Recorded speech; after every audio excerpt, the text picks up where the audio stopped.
Hi folks, it's October the 1st. Today I want to discuss about financial modeling as it pertains to creating models for investment banking, investment management, corporate finance, project finance, etc. So at FinTrainers, we take a lot of pride in the methodology. We have been using this for our own professional needs for like a couple of decades now, and we feel that this has been in terms of the methodology, some of the best that you can find anywhere globally. We believe in three things. First is to minimize the error when you model in your Excel, right? So we all know that it is very tough to get to 100% error-proof, error-free Excel. A lot of times there will be some data inputs where it could be a little bit of a mistake, but we try to minimize it, right? People who create Excels without considering the possibility of error often regret later, right? So we ensure that we build in checks, right, as we are developing the model in terms of data that we are pulling in, the types of data, the data inputs that can be entered, right? We want to ensure that it is as much error-free as possible, right?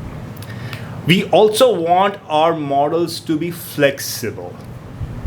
When I say flexible, to be able to adapt to future changes in the model in terms of like new data coming in. So the simple example, we prefer here using XLOOKUP instead of VLOOKUP because we don't know when the columns is going to be added, or using index match. So this kind of a dynamic Excel where it is flexible helps one create an Excel, use it for modeling quarter after quarter, year after year with minimal modifications. And it is also easy if you want to hand it over to your teammate. It's easy for the new person to work on it.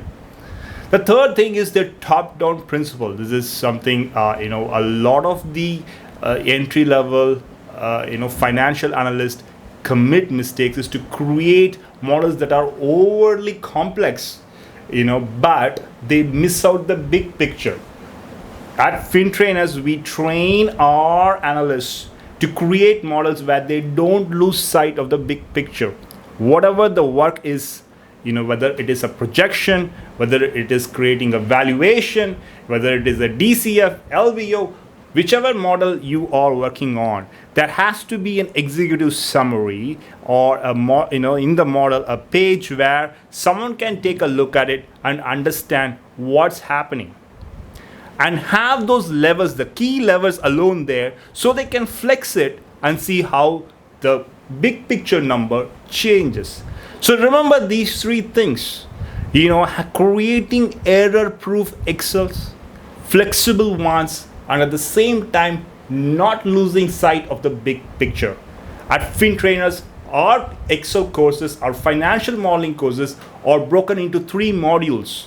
And we also offer a comprehensive turbo model where we combine all 3 in a 4-month course. We ensure that we provide internship after the course, real life work experience for you to use this and ensure that when you are out in the industry, you are able to shine.